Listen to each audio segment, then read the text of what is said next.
দেশীয় প্রজাতির মাছ ও শামুক সংরক্ষণে নিয়োজিত প্রকল্প ভিত্তিক কর্মকর্তা কর্মচারীদের চাকরি স্থায়ীকরণের দাবিতে মানববন্ধন অনুষ্ঠিত হয়েছে।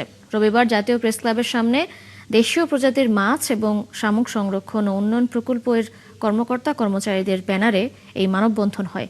এতে প্রকল্পের বিভিন্ন অঞ্চলের মাছ সহকারী, টেকনিশিয়ান সহ সর্বস্তরের কর্মকর্তা ও কর্মচারীরা অংশ নেন।